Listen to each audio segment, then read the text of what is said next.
Up with it, girl. Rock with it, girl. Show them it, girl. With a bang bang. Bounce with it, girl. Hello guys, good morning po sa ating lahat. Magandang umaga. Hindi pala good morning, kundi rainy morning kasi umulan ngayon dito sa amin, dito sa Mountain Province.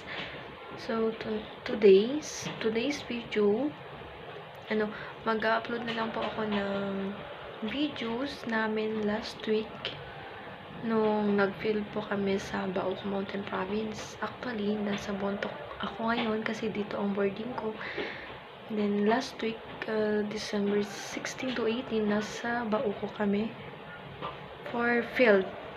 Nag-field po kami ng mga kasamahan ko sa work. So, ayun. So, nung nag-field kami sa Bontoc, may nakita kaming isang tourist spot ng Baoko Mountain Province. So, I want to share the videos or photos there. So that's it. Then welcome to my YouTube channel, and don't forget to subscribe.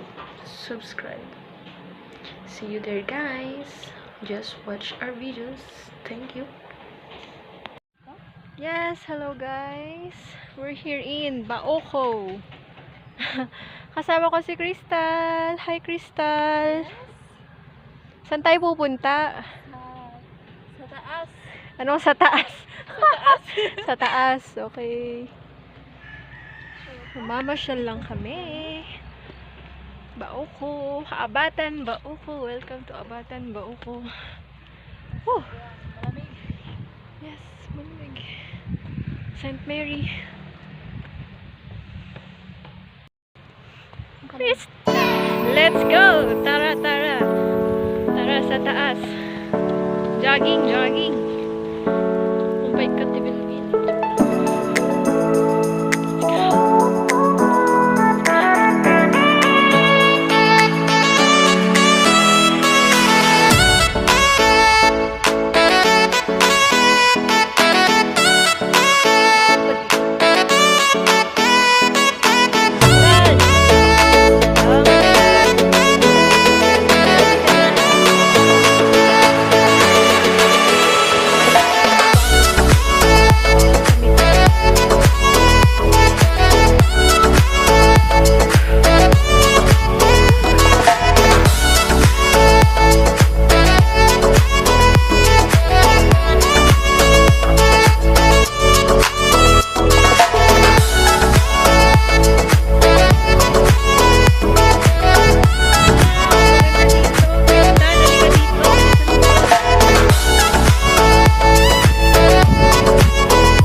there.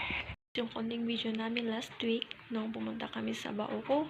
Yun yung ang daming pictures na kasi nag-picture kami, daming pictures, daming posing, ganun, iba't ibang pose, kahit hindi kami photogenic, at least nakapag-picture kami doon. So, I hope you enjoyed watching it, at kung sino man yung magbabalak na pumunta doon, sa Abatan lang yun, malapit sa munisipyo, sa taas lang ng munisipyo. So, ayan. So, pwede din doon mag-date kayo ng partners mo. Pwede din doon mag-set ng prenup. Yung mga nagbabalak mag-prenup, pwede din doon. And also, pwede din doon ang taping, gagawa ng short films. Yes, short films. So, ayun. So, sa Baoko lang iyon. So, yun yung isang tourist spot ng Baoko. So, thank you for watching. Don't forget to subscribe. See you guys to the next videos.